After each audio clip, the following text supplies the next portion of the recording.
The Book of Boba Fett was dropped on us and now it's gone. Without a doubt, it is an enjoyable show. It does have its moments. The acting is generally good, the action is decent, the world building is mighty interesting.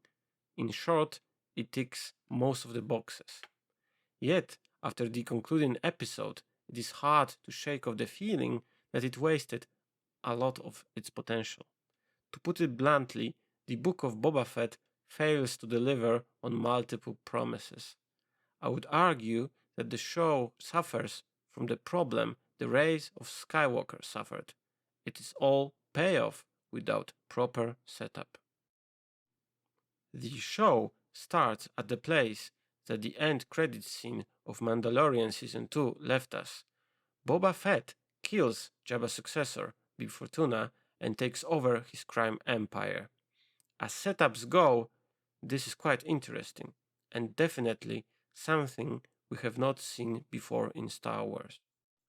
It soon becomes apparent, however, that despite the bloody overthrow, Boba is a gentleman at heart who wants to rule with respect. I intend to rule with respect. And generally, as the story develops, shuns any major crime. There's a lot of credits to be made from that orange powder. In the long run, it is better for us as well. Mos Espa can become a prosperous city under our protection. Spice is killing our people.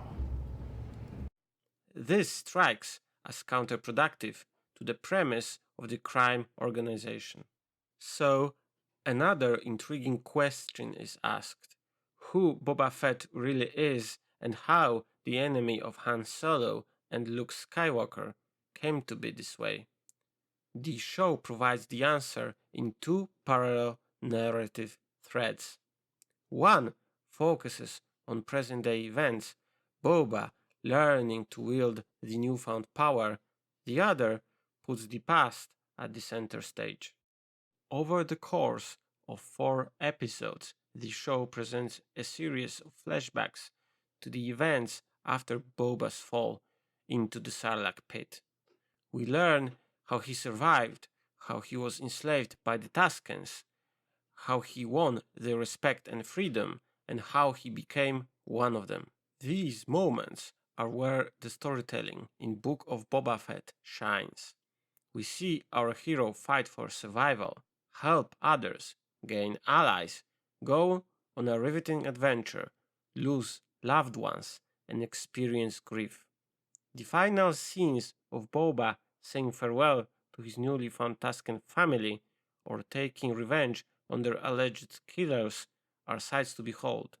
And yet, they lack the key ingredient. They lack setup. In order for the hero's journey to have a meaning, we should see how Boba had been before he changed.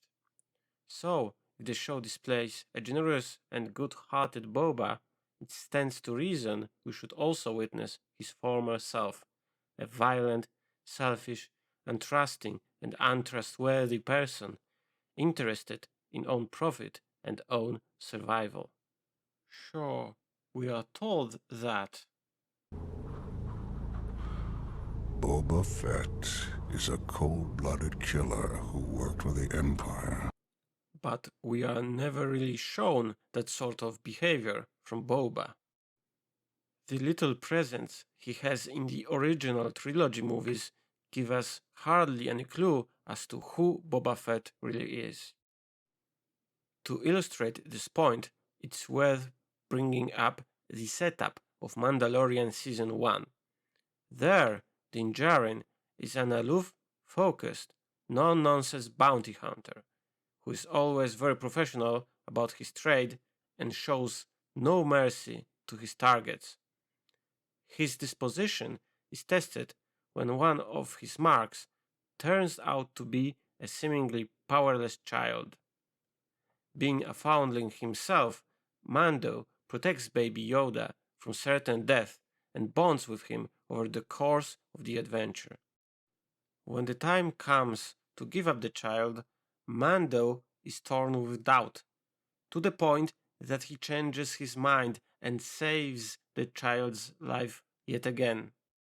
As a result, he loses his reputation and becomes a wanted man himself. Ultimately, Mando is transformed in a profound way. All of this in the span of just 3 episodes.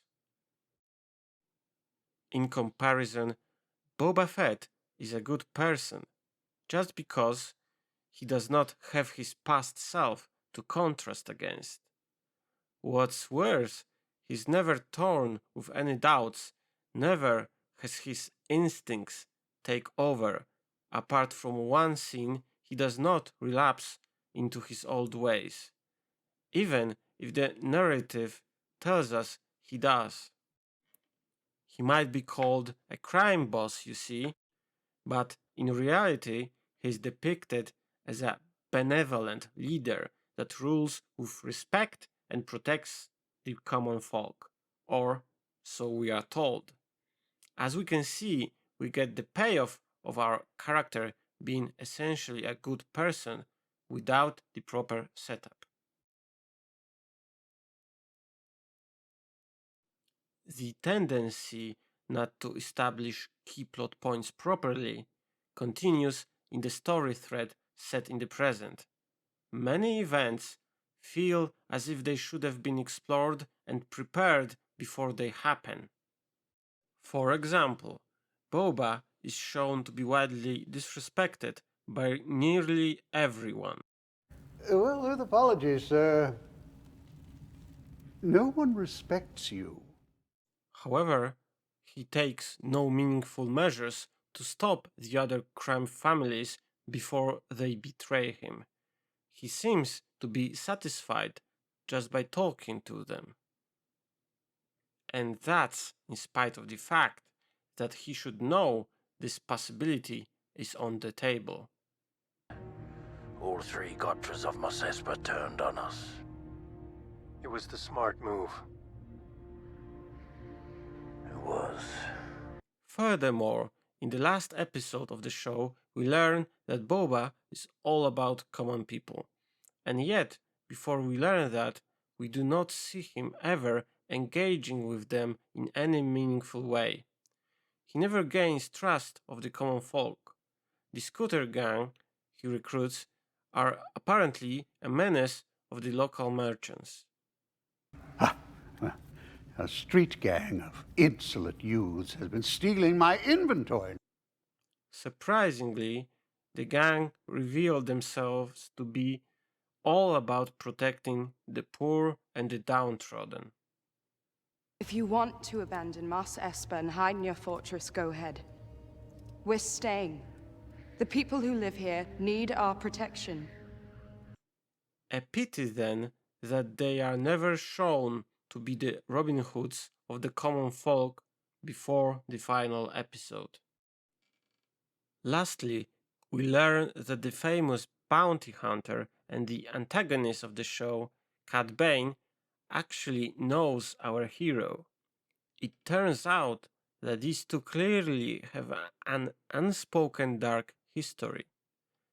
Cad Bane points out to Boba's change, indicating that he grew soft and alluding to Boba's more self-centered alter ego. Clear out. Take your hoodlum gang with you. I've known you a long time, Bobo. One thing I can't figure. What's your angle? Unfortunately, we did not get to see this incarnation of Boba in all of this show. Boba and Cad's duel is supposed to be deeply emotional, but since we did not see what happened between those two, the payoff of their battle rings hollow. Looking at all these missteps, it is clear that the show is missing the plot points giving setups to Boba's transformation. It's clear because we do see 4 payoffs of those setups. So, all we needed to do to make the narrative more coherent were 4 things. 1. Boba's relationship with Cad Bane. We desperately needed to learn what happened between those two. We could use a memory flashback of some kind, a traumatizing story, perhaps of rivalry or mentorship, where young Boba learns wrong lessons about life from Cad. A lot of it was present in a never broadcast episode of Clone Wars, so why not use the same story point in Boba's own show? 2. Selfish Boba. Boba should have been shown as a self-centered bounty hunter willing to do whatever it takes for fame and profit, a scam and a true villain that cannot be trusted.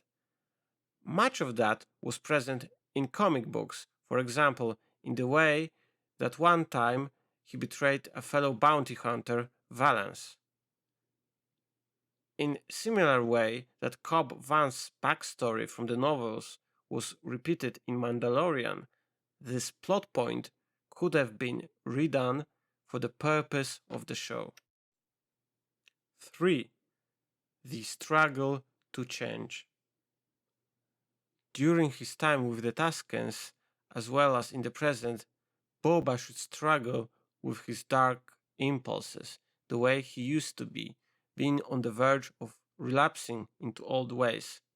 Perhaps after defeating the Sand Creature, he should be torn between leaving wounded Tusken to death or helping him out, or, with his plan to attack Pike's train, being more interested in profit and being torn between using Tuskens and helping them out. In such a scenario, the ayahuasca ceremony would have sealed his transformation into a better person, and perhaps the death of his tribe would drive his guilt over how using the people he came to love destroyed everything he tried to build. 4. Becoming popular with the locals. We should have seen Boba create good relationship with the common folk of Mos Espa and show that he cares for them. A few scenes establishing that the Vespa gang are actually liked by common people, and that's why Boba recruits them, would have been enough. Bonus points for some merchants praising Boba for keeping things in order and enabling their businesses to flourish. In my humble opinion, only after presenting those 4 setups could Boba's story arc be considered to be completed. Unfortunately, because the audience is not given any of those 4 milestones in Boba's journey, much of what he accomplishes in the series feels unearned and rings hollow. The gravity of the change Boba went through is seriously undermined. So what on earth happened here? It seems hard to believe that Dave Filoni and Jon Favreau, good writers as they are, were not aware of the content that would make Boba's arc complete. My take? They obviously were, but they felt they had to sacrifice a coherent story for the sake of something else. What that something would be? Well, that's a topic for another video. Stay tuned. If you enjoyed watching this material, please leave a like, leave a comment, and perhaps subscribe for more Star Wars goodness.